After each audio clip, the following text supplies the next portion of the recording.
Oh, saba. Ayan na. Yung itsura ni Usang. Dapat pala ganun pa. Ayan na kami. Ba't ang labo? Ayan na ang uling oh. Ayan na. Tapos na ang uling. Yan.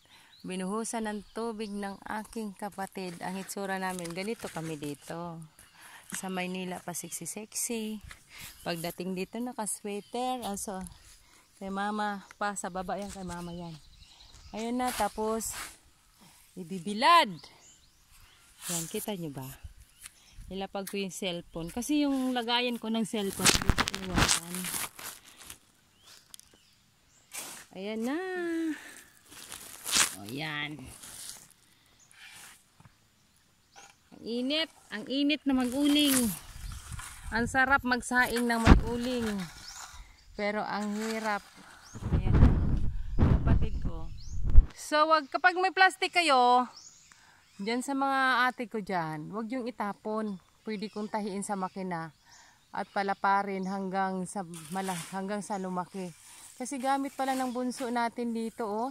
Oh, yung uling nilalagay na agad sa plastic pag nabuhusan ng tubig. So, para yung ano na yan, pag na wala ng init o wala na talagang ano, matuyo na siya, pwede na automatic ipasok sa sako at ibenta. At magkano ang kilo? 11 yata ang kilo. Kinilo pag bagol kasi mahal siya pag bagol. Bagol. Yan. O, sipag ng kapatid ko, di ba? O, yung isa taga video lang. Itsura ni Usang. O, di ba? O, yan. O. Ayan. Ayan si Usang. Last operation. Oh. Ganun kahirap ang magkopras pero masarap. Kasi pinagpaguran. Yun ang totally. Mahirap sa probinsya pero masarap dahil pinagpaguran ng sobrang kayos. O diba? Napag natin kasi nakakangawit. Ayan.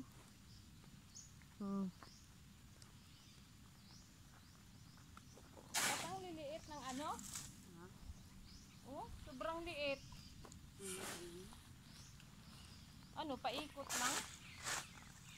Dapat hinati ito, net. Hinati ba?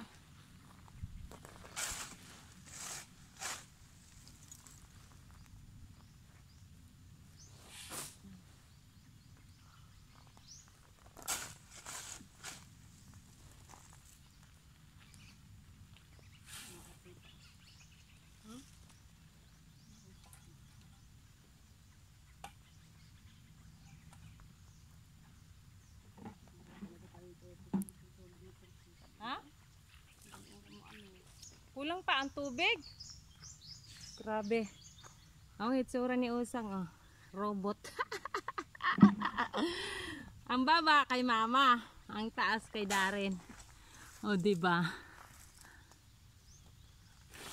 Ala, sige sister. Mainit. Yan lang. Bye-bye sa aming uling. Sa kanya palang uling, di sa akin. Ang angkin na naman.